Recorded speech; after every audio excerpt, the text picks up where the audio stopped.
If Donald Trump were the 2024 nominee, would you support him? I would not. Okay. Liz Cheney, very good catching up with you. A simple answer from Republican Congresswoman Liz Cheney. Cheney is the focus of a sweeping new piece from Robert Draper for the New York Times Magazine entitled Liz Cheney versus MAGA. And Robert joins us now.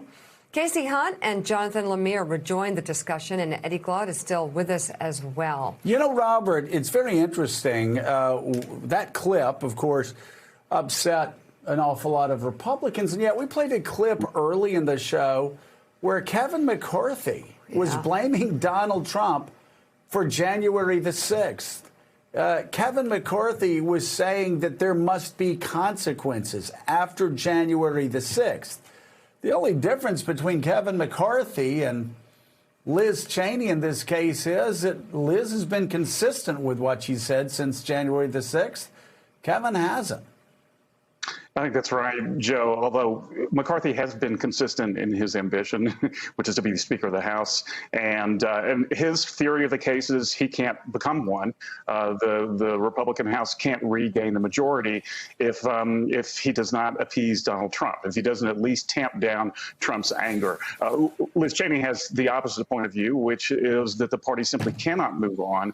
It cannot be a viable party unless it renounces Trump altogether, or a person who attempted to overthrow a democratically held election, and make the party about what it was before Trump came on the scene, which is a party for limited government and low taxes and low regulations. Unless and until they return to that, then it's always going to be these sort of hot-blooded populist themes that led to things like the insurrection at the Capitol. Yeah, you know, Robert, one of the funnier parts of your piece is you got a quote from a Republican after a 4-hour-long meeting, Republican caucus meeting, I think in HC5, and they're all sitting there, and everybody's venting at Liz Cheney, who's just staring at them for 4 hours. And a Republican member of Congress basically says, I can't believe what we just sat through. We sat through 4 hours of men whining to a woman about her not considering their feelings.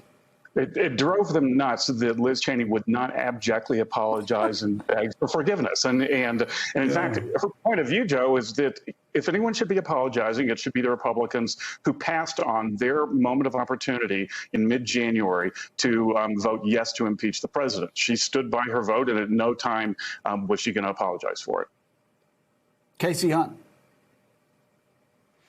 Yeah, Robert, I have to say I thoroughly enjoyed the portion of your piece that Joe just pulled out. And one of the things that you took away from that was that, frankly, Liz Cheney, you write, was willing to face Trump's wrath. And that called attention to the fact that most of these men simply haven't had the strength, constitution, or otherwise to stand up to Trump and to take the criticism that's leveled at them the way she's willing to take criticism by sticking to her principles.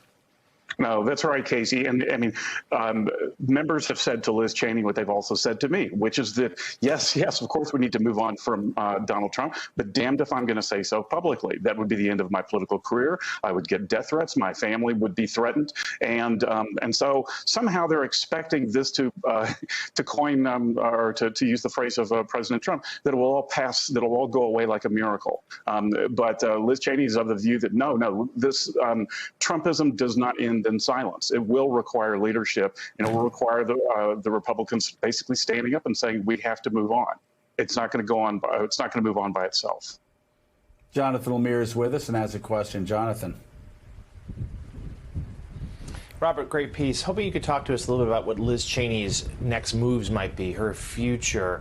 We know the MAGA wing has threatened to primary her. Matt Gaetz went out to Wyoming to hold a rally to oppose her. We know he's been in the headlines for other things recently.